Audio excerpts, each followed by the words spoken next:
इस कार्यक्रम के पुण्यार्जक हैं स्वर्गीय श्रीमती मांगी देवी नथमल जी बाकलीवाल की स्मृति में घीसूलाल धनराज विमला देवी, पन्नालाल उषा देवी, हुकुमचंद गुणमाला, महेंद्र अलका, सुरेंद्र वैशाली, प्रवीण मोनिका, नरेंद्र विनीता, राजेंद्र सारिका, विनय प्रज्ञा, अमित सपना, अनुराग सोनल, रौनक मानसी, अनीश हर्षिता, वर्धमान अक्षांशी, रोहित विज्ञम, अधिराज इशय आर्यन एवं समस्त बाकलीवाल परिवार, जैन को ग्रुप, गगराना वाले, इचल करंजी मुंबई, अहमदाबाद, भीलवाड़ा, जयपुर।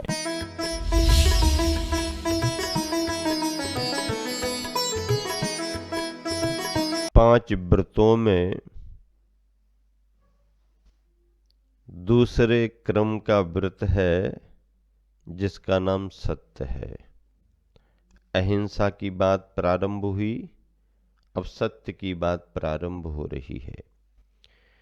इन व्रतों का पालन अनु के रूप में भी होता है और महत के रूप में भी होता है। महत के रूप में होने वाले व्रतों को महाव्रत कहते हैं और अनु के रूप में होने वाले व्रतों के पालन को अनुव्रत कहते हैं। अनुव्रत का अर्थ है कि एक देश पापों का त्याग करना, पापों का त्याग करना लेकिन एक देश करना।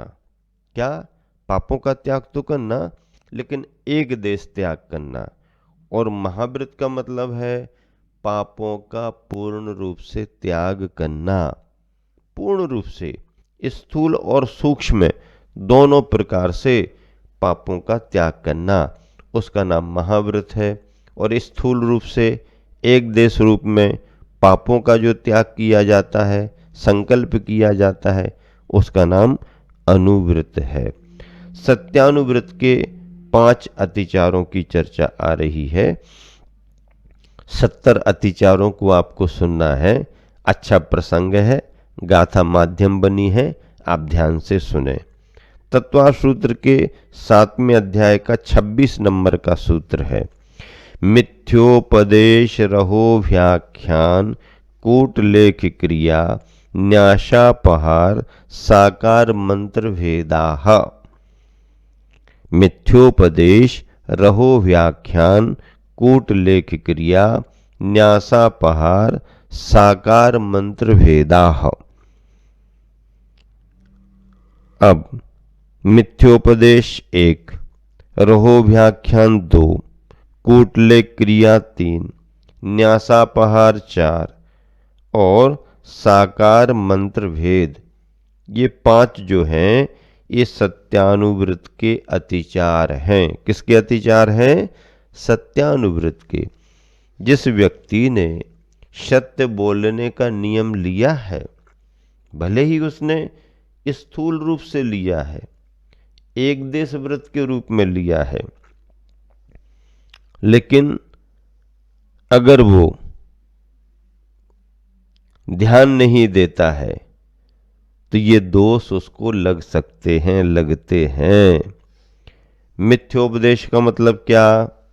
मिथ्योपदेश का मतलब है झूठा और अहितकर उपदेश देना। आप वक्ता हो, आपके पास वक्तृत्व कला है, आपकी वाणी का प्रभाव पड़ता है, लेकिन आप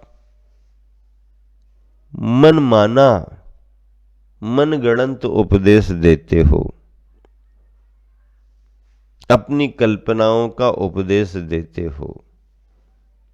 शास्त्र के अनुसार, आगम के अनुसार, सिद्धांत के अनुसार भगवान ने जैसा कहा है, जैसा प्रतिपादन किया है, उसके अनुसार आप नहीं बोलते, मनमाना बोलते रहते हो। तो ये क्या है? मिथ्योपदेश। उपदेश तो दिया आपने, लेकिन झूठा उपदेश दिया, मनगढ़ंत कल्पित उपदेश दिया। अहितकर उपदेश देना जिससे तुम्हारा बिगाड़ हो जाए, जिससे तुम्हारा संसार बढ़े, जिससे तुम राग द्वेष में उलझे रहो, जिससे विरक्ति का भाव ना आए, पापों से, व्यसनों से जिससे तुम बचो ना। ये उपदेश अहितकर उपदेश है। मिथ्योपदेश और अहितकर उपदेश, झूठा और अहितकर उपदेश देना मिथ्योपदेश माना गया है। हाँ, एक व्यक्ति जो प्रवचनकार है अगर गलत सलत बोल देता है और उसके पास उसके अनुयायी लोग आते हैं, वो सुनकर के वैसी धारणा बना लेते हैं और वैसे ही काम में लग जाते हैं, कितना बड़ा दोष रहेगा। राजा है, न्याय की गद्दी पर बैठा है, अगर वह सत्य को असत्य कह दे, सही को गलत कह दे, गलत को सही कह दे, कितना बड़ा बिगाड़ हो जाएगा, बहुत बड़ा बिगाड़ हो जाएगा, बहुत बड़ा अहित हो जाएगा। हिंसा के रूप में चलन करने में कितना बड़ा दोष लगा। राजा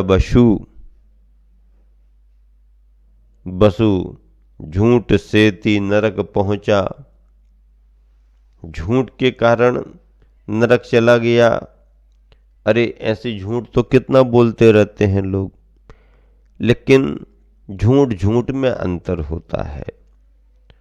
घर गृहस्थी संबंधी झूठ अलग बात है और धर्म संबंधी झूठ अलग बात है, हिंसा अहिंसा संबंधी झूठ अलग बात है। आज के अर्थ में जहां पर उसे सही अर्थ के रूप में पुराना धान्य बताना था, वहीं आज के रूप में उसने मोह भावों में आकर के और बकरा अर्थ बता दिया। धान्य अलग चीज है और बकरा अलग चीज है। संस्कृत भाषा से आज के दोनों अर्थ निकाले जा सकते हैं। जो पुनः न उगे वो धान्य अज कहलाती है और अज का अर्थ बकरा भी होता है।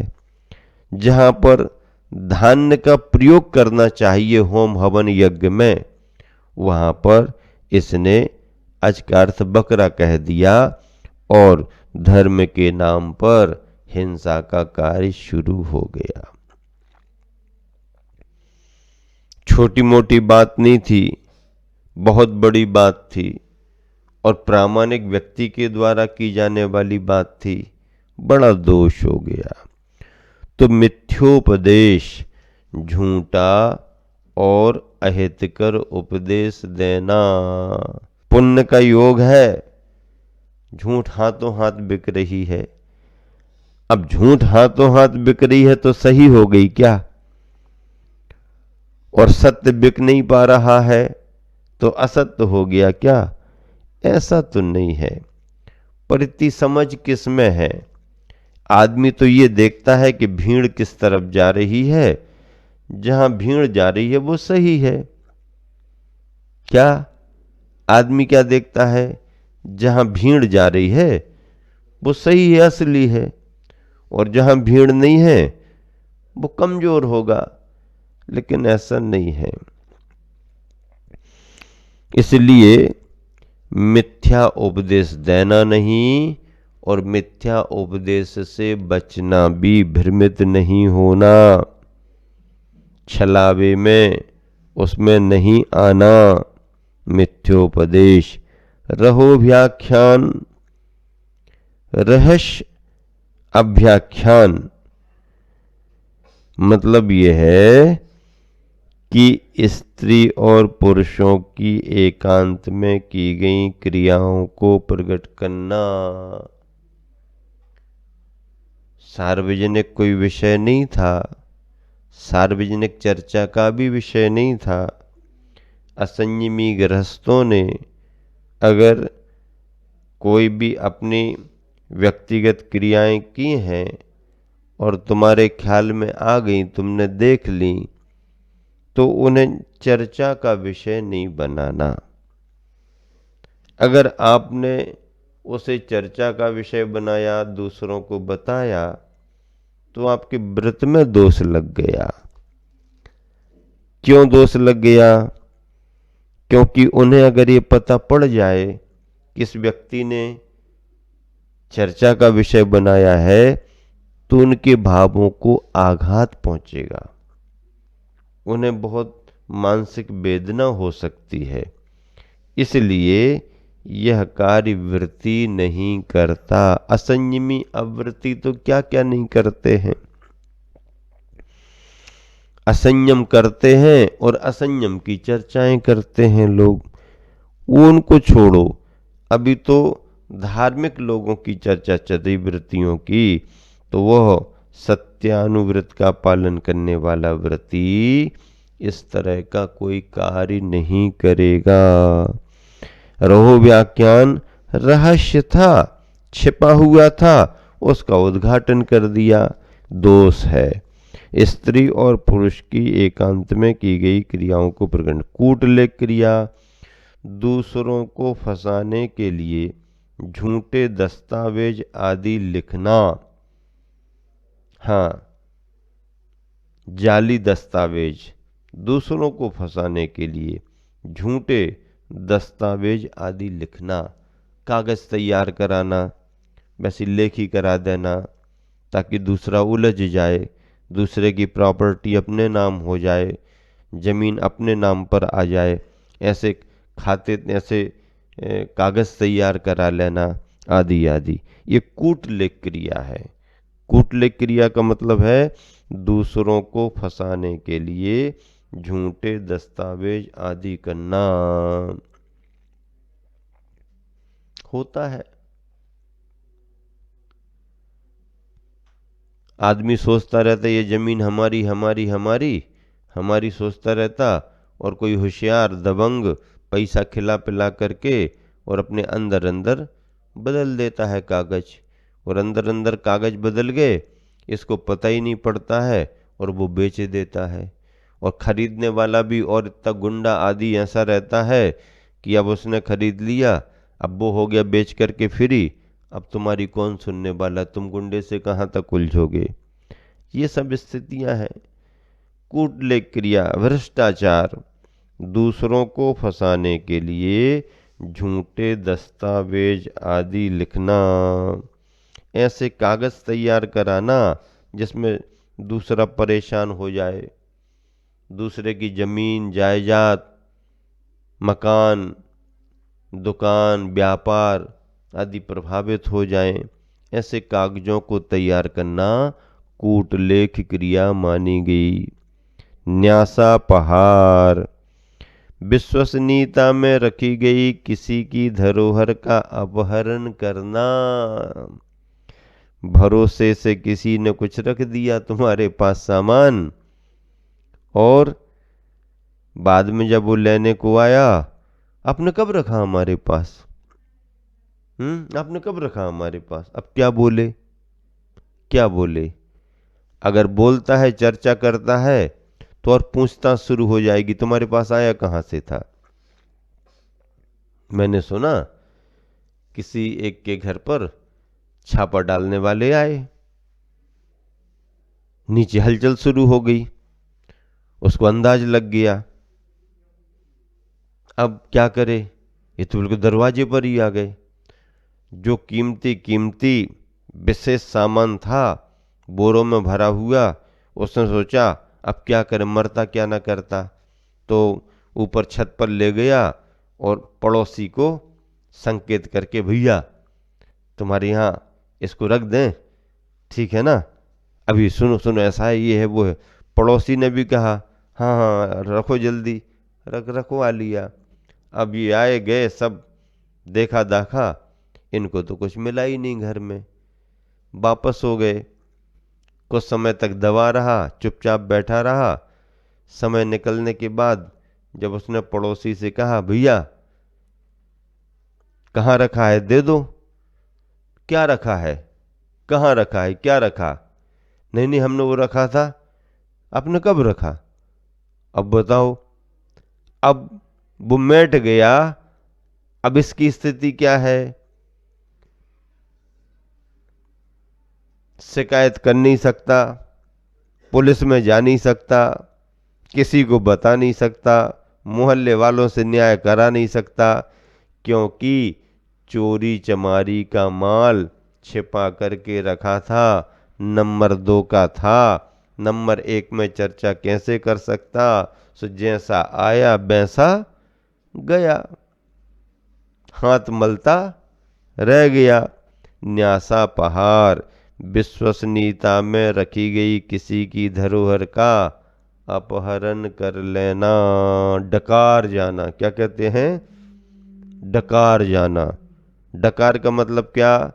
भोजन अंदर गया, गैस निकल गई, पता ही नहीं कहाँ चली गई, डकार गए।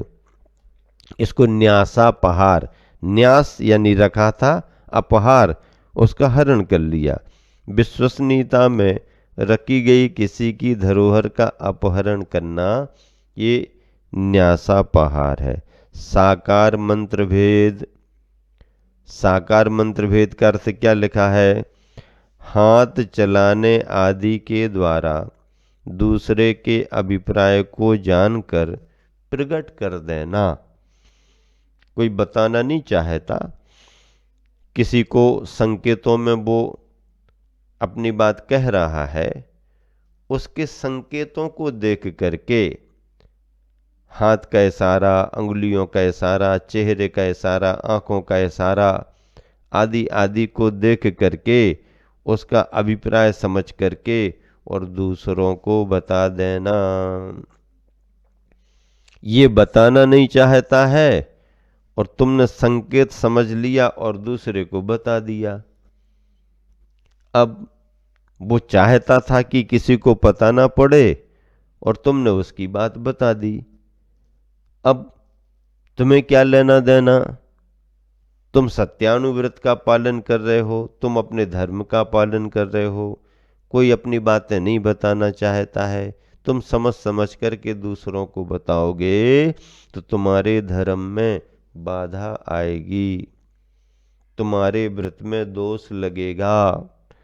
सत्य का जो अनुव्रत है तुम्हारा, अनुव्रत रूप में जो सत्य को तुमने स्वीकार किया है, उसमें बाधा आएगी, उसमें अतिचार लगेगा। और अगर ध्यान नहीं दिया तो धीरे धीरे ऐसे कार्य करते रहने से तुम्हारा सत्य का वह अनुव्रत समाप्त हो जाएगा। क्या हो जाएगा? सत्य का अनुव्रत समाप्त हो जाएगा। इसीलिए सत्य के अनुव्रत का पालन करने के लिए कितने अतिचार हैं? मिथ्या उपदेश नहीं देना, रहस्य का अभ्याख्यान रहो व्याख्यान नहीं करना, कूटलेख क्रिया नहीं करना, न्यासापहार नहीं करना और साकार मंत्र भेद नहीं करना। तभी आप अपने सत्यव्रत का पालन कर सकेंगे। अन्यथा आपका लिया गया सत्यव्रत कीड़े मकोड़े लगने से जैसे नीचे से फसलें खराब होने लगती हैं, ऊपर तक चपेट में ले लेती हैं, ऐसे ही तुम्हारा गृहीत व्रत, तुम्हारा स्वीकार किया गया, संकल्प पूर्वक लिया गया व्रत धीरे धीरे धीरे धीरे दोष लगते लगते समाप्त हो जाएगा।